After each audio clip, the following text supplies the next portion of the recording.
আজ সকাল সকাল আমার সাথে এত বড় একটা স্ক্যাম হয়ে গেল, কিন্তু শেষে হাতে এমন কিছু পেলাম যার কারণে মনটা ভালো হয়ে গেল।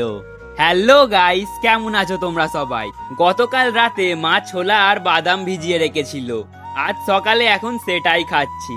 তারপর খেয়ে দে মায়ের কাছ থেকে 50 টাকা নিয়ে আমি এখন যাচ্ছি বাজারে কুলপো শাক আনতে। কারণ দিদার শরীর খারাপ করার পর থেকে ডাক্তার বলেছেন প্রতিদিন কুলপো শাক খেতে। কিন্তু এই দিদার কাছে এসে দেখি দিদার কাছে যা শাক আছে তা খুব একটা ভালো হবে না, কিন্তু আর কি করা যাবে। এই দিদার কাছ থেকেই 4 আঁটি শাক নিয়ে বাড়ি চলে আসি।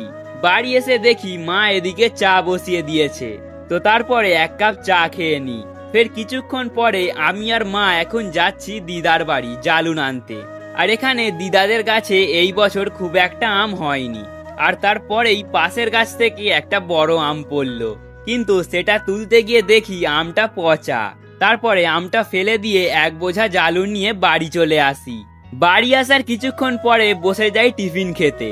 টিফিন খাচ্ছিলাম আর তখনই এলো পুচকে ডন। তারপর খাওয়া হয়ে গেলে আমি এখন যাচ্ছি আমাদের পোস্ট অফিসে, কারণ 4 দিন আগে আমার এটিএম কার্ডের জন্য অ্যাপ্লাই করেছিলাম। আর এখন পোস্ট অফিস থেকে ফোন করে বলল এটিএম কার্ডটা এসে গেছে। আর আমাদের বাড়ি থেকে পোস্ট অফিসের দূরত্ব একদম কম, তাই কার্ডটাকে আমি আনতে চলে যাই। তারপর এখানে এসে একটা সই করে কার্ডটা নিয়ে নিই।